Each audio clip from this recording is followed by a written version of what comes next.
قدیم زمانے کی بات ہے جب بغداد، دمشق اور بخارا کی گلیاں علم، تجارت اور کہانیوں سے آباد تھیں۔ انہی دنوں میں ایک بڑے شہر کے کنارے ایک غریب درزی اپنی بیوی اور بیٹے کے ساتھ رہتا تھا۔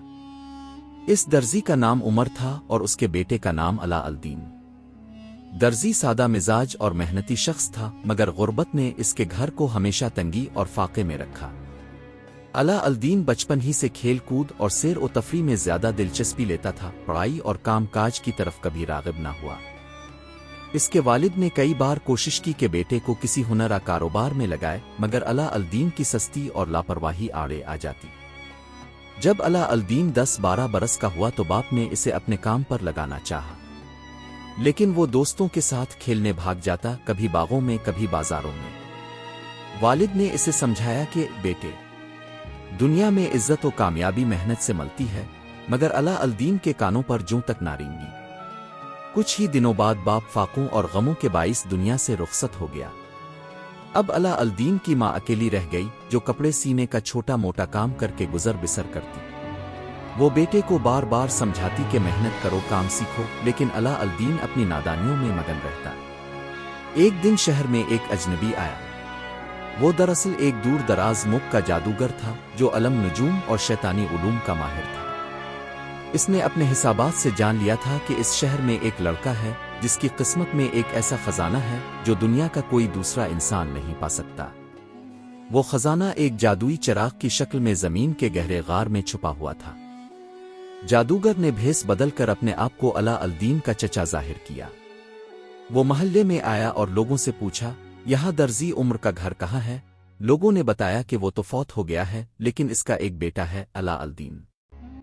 جادوگر نے فوراً علاء الدین کو ڈھونڈ نکالا اور پیار جتانے لگا۔ بیٹے، میں تمہارا چچا ہوں، برسوں سے دور ملک میں تھا، اب لوٹا ہوں۔ سادہ دل علاء الدین خوش ہو گیا کہ چچا مل گیا۔ ماں بھی حیران ہوئی، لیکن جادوگر نے مٹھائیاں اور کپڑے دے کر ان کا اعتماد جیت لیا۔ چند دن بعد جادوگر علاء الدین کو سیر کے بہانے شہر سے باہر لے گیا۔ وہاں ایک سنسان میدان میں پہنچ کر جادوگر نے کچھ منتر پڑھے۔ زمین لرزنے لگی اور ایک بھاری پتھر کا ڈھکن ہٹ گیا، نیچے ایک غار کا دہانہ کھل گیا۔ جادوگر نے کہا، بیٹے علاء الدین، اس غار میں ایک خزانہ چھپا ہے، اس میں تمہاری قسمت کا راز ہے۔ تمہیں نیچے جا کر ایک چراغ لانا ہوگا۔ خزانے کے دوسرے جواہرات تم اپنے پاس رکھ سکتے ہو، مگر چراغ مجھے دینا ہوگا۔ علاء الدین پہلے تو ڈرا، مگر لالچ نے اسے آگے بڑھا دیا۔ جادوگر نے اس کی انگلی میں ایک جادوئی انگوٹھی پہنا دی اور کہا کہ یہ تمہیں مصیبت سے بچائے گی۔ علاء الدین جیسے ہی غار میں اترا، اس کی آنکھیں خیرہ ہو گئیں۔ وہاں سنہری درخت کھڑے تھے جن پر زمرد اور ہیرے جڑے ہوئے تھے، پھولوں کی جگہ نیلم اور موتی چمک رہے تھے۔ زمین پر قیمتی پتھروں کے ڈھیر لگے تھے۔ وہ حیرت میں یہ سب دیکھتا رہا اور اپنی جیبیں جواہرات سے بھر لیں۔ آگے بڑھا تو ایک کمرہ آیا جس کے بیچ ایک پرانا سا چراغ رکھا ہوا تھا۔ علاء الدین نے چراغ اٹھا لیا اور واپس آنے لگا۔ جادوگر اوپر کھڑا شور مچانے لگا، جلدی کرو، چراغ مجھے دو۔ علاء الدین نے کہا، پہلے مجھے باہر کھینچو، پھر چراغ دوں گا۔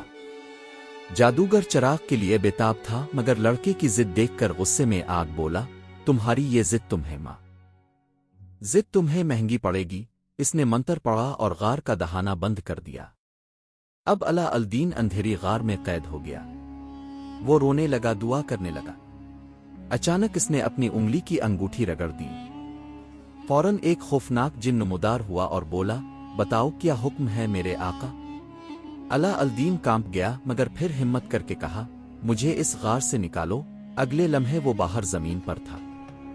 جادوگر تو جا چکا تھا، مگر چراغ ابھی علاء الدین کے پاس تھا۔ علاء الدین گھر لوٹا اور ماں کو سارا حال سنایا۔ ماں نے کہا، یہ چراغ تو بہت پرانا اور میلا ہے، میں اسے صاف کر دیتی ہوں۔ جیسے ہی اس نے چراغ کو رگڑا، دھواں اٹھا اور ایک دیو ہیکل جن سامنے آ گیا۔ وہ بولا، اے میرے مالک، حکم کرو، میں حاضر ہوں۔ ماں بیٹے ڈر گئے، مگر جن نے یقین دلایا کہ وہ چراغ کا غلام ہے اور جو چاہیں گے حاضر کرے گا۔ ماں نے کہا، ہمارے پاس کھانے کو کچھ نہیں۔ جن نے پلک جھپکتے میں ایک شاندار دسترخوان لگا دیا جس پر طرح طرح کے کھانے اور میٹھے موجود تھے۔ یوں علا الدین اور اس کی ماں کی زندگی بدل گئی۔ اب ان کے پاس کھانے پینے کی کمی نہ رہی۔ علا الدین نے چراغ کے جن سے فائدہ اٹھا کر اپنے لیے سونے کے برتن، قیمتی کپڑے اور جواہرات منگوائے۔ آہستہ آہستہ اس کے گھر کی حالت بدل گئی۔ لوگ حیران ہونے لگے کہ یہ غریب لڑکا اچانک دولت مند کیسے ہو گیا۔ علا الدین اب سمجھدار بھی ہو گیا تھا، اس نے لالچ کے بجائے عقل سے کام لینا شروع کیا۔ شہر کے بادشاہ کی ایک نہایت حسین بیٹی تھی جس کا نام بدر البدور تھا۔ علا الدین نے ایک دن اسے دیکھا اور دل ہار بیٹھا۔ اس نے ماں سے کہا کہ میں اس شہزادی سے شادی کروں گا۔ ماں نے پہلے ہنسی میں اڑا دیا مگر بیٹے کے اصرار پر بادشاہ کے دربار میں تحفے لے کر گئی۔ جب بادشاہ نے دیکھا کہ ایک عام لڑکے کی طرف سے ڈھیر سارے جواہرات اور سنہری تحفے آئے ہیں تو حیران رہ گیا۔ وزیر نے مخالفت کی مگر بادشاہ سوچ میں پڑ گیا۔ کچھ دنوں بعد بادشاہ نے شرط رکھی کہ اگر علا الدین اتنا ہی امیر ہے تو اپنی طاقت دکھائے۔ علا الدین نے چراغ رگڑا اور جن کو حکم دیا کہ ایک ایسا محل بناؤ جو دنیا میں کہیں نہ ہو۔ اگلی صبح جب لوگوں نے دیکھا تو بادشاہ کے محل کے برابر ایک شاندار قصر کھڑا تھا جس کی دیواریں سونے اور چاندی کی تھیں اور اندر جواہرات جڑے ہوئے تھے۔ بادشاہ حیران رہ گیا اور اس نے بیٹی کی شادی علا الدین سے کر دی۔ ادھر دور ملک میں جادوگر کو خبر ملی کہ جس چراغ کے لیے وہ اتنی محنت کر رہا تھا وہ اب علا الدین کے پاس ہے۔ وہ دوبارہ بھیس بدل کر آیا اور محل کے قریب چراغ بیچنے والے کے روپ میں کھڑا ہو گیا۔ وہ آواز لگاتا، پرانے چراغ دو، نیا لو۔ شہزادی نے سادگی میں سوچا کہ ہمارے پاس تو ایک پرانا چراغ ہے، کیوں نہ اسے بدل لیں۔ وہ چراغ لا کر جادوگر کو دے دیا۔